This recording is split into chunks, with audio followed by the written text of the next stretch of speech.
নমস্কার, আপনি শুনছেন ট্রাইব টিভি বাংলা ডিজিটালের পডকাস্ট ফিশ।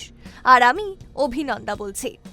বাথরুমে হার্ট অ্যাটাক কেন সবথেকে বেশি হয়, এই নিয়ে রয়েছে প্রচুর প্রশ্ন। ট্রাইব টিভি বাংলা ডিজিটালের পডকাস্টের আজকের এপিসোড ফিশে রইল এই বিষয়ে বিশদ তথ্য। প্রায়শই দেখা যায় বাথরুমে হার্ট অ্যাটাকের সংখ্যা বেশি, কিন্তু কেন বলুন তো? নিশ্চয়ই এই প্রশ্ন আপনাদের মনেও এসেছে কখনো। তাহলে শুনুন। বিশেষজ্ঞদের মতে বাথরুমে হার্ট অ্যাটাক বা হৃদরোগজনিত সমস্যা হবার সম্ভাবনা তুলনামূলকভাবে বেশি। কিন্তু কেন? এই প্রশ্নের উত্তর খুঁজতে হলে আমাদের কিছু শারীরবৃত্তীয় প্রাথমিকভাবে কিছু কারণ জানতে হবে। যেমন হঠাৎ করে শরীরের তাপমাত্রার পরিবর্তন। শীতকালে বা এসি চালু ঘর থেকে হঠাৎ ঠান্ডা বা গরম জলে স্নান করা হলে শরীরের তাপমাত্রা দ্রুত পরিবর্তনের সম্মুখীন হয়। এতে রক্তনালীগুলো হঠাৎ সংকুচিত বা প্রসারিত হয়, ফলে রক্তচাপ ওঠানামা করে এবং এতে হার্টের ওপর চাপ পড়ে। যাদের আগে থেকেই হৃদরোগ রয়েছে তাদের জন্য এটি অত্যন্ত ঝুঁকিপূর্ণ। তারপর অতিরিক্ত চাপ প্রয়োগ। অনেক সময় টয়লেটে চেপে মলত্যাগের চেষ্টা করলে শরীরের ভেতরে অতিরিক্ত চাপ তৈরি হয়। এতে হার্টের রিদম হঠাৎ করে পাল্টে যেতে পারে বা রক্তচাপ কমে যেতে পারে, যা হার্ট অ্যাটাকের ঝুঁকি বাড়ায়। একা একা থাকা এবং দেরিতে সাহায্য পাওয়া। আমরা জানি বাথরুমে একটি ব্যক্তি সাধারণত একাই থাকে, তার কারণ বাথরুম একটি ব্যক্তিগত স্থান। যদি সেখানে হঠাৎ হার্ট অ্যাটাক হয় তাহলে তাৎক্ষণিকভাবে কারো সাহায্য পাওয়া অত্যন্ত কঠিন।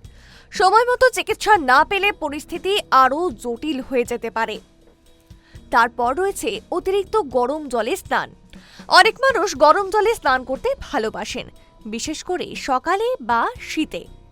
তবে অতিরিক্ত গরম জলে স্নান করলে রক্তনালীগুলোকে প্রসারিত করে এবং হঠাৎ করে রক্তচাপ কমিয়ে দেয়, ফলে মাথা ঘোরা, অজ্ঞান হওয়া, এমনকি হৃদযন্ত্র বিকল হওয়ার সম্ভাবনাও কিন্তু তৈরি হয়। তারপর রয়েছে সকালে হরমোন পরিবর্তন ও রক্তচাপ বৃদ্ধির কারণ। যেমন সকালবেলায় শরীরের কর্টিসল নামক হরমোনের মাত্রা অনেক বেশি থাকে, যা রক্তচাপ ও হৃদস্পন্দন বাড়ায়। এর ফলে হৃদযন্ত্রের ওপর স্বাভাবিকের চেয়ে বেশি চাপ পড়ে। যদি এমন সময় কেউ স্নান করেন বা টয়লেটে চাপ প্রয়োগ করেন তাহলে হার্ট অ্যাটাকের সম্ভাবনা কিন্তু অনেকটাই বেড়ে যায়। তবে এবারে জেনে নিন কিভাবে প্রতিরোধ করবেন ও কিভাবে সচেতন হবেন বাথরুমে হার্ট অ্যাটাক আটকাতে। অতিরিক্ত গরম বা ঠান্ডা জলে স্নান না করা। কোষ্ঠকাঠিন্য থাকলে ডাক্তারের পরামর্শ অনুযায়ী ব্যবস্থা গ্রহণ করা। বাথরুমে গ্র্যাব বার বা হাতল লাগানো, যাতে মাথা ঘোরা বা অজ্ঞান হলে পড়ে যাওয়া থেকে রক্ষা পাওয়া যায়। আর হৃদরোগী হলে স্নান বা টয়লেট ব্যবহারের সময় কারোর উপস্থিতি নিশ্চিত করা এবং বাথরুমে দীর্ঘ সময় অবস্থান না করা অত্যন্ত গুরুত্বপূর্ণ কারণ। বাথরুমে হার্ট অ্যাটাকের ঘটনা খুবই উদ্বেগজনক হলেও সচেতনতা ও প্রতিরোধমূলক ব্যবস্থা গ্রহণের মাধ্যমে এই ঝুঁকি অনেকাংশে কমানো সম্ভব। হৃদযন্ত্রের সুস্থতা রক্ষা করতে হলে শুধু বাইরে নয়, ঘরের ভেতরেও আমাদের সচেতন থাকতে হবে।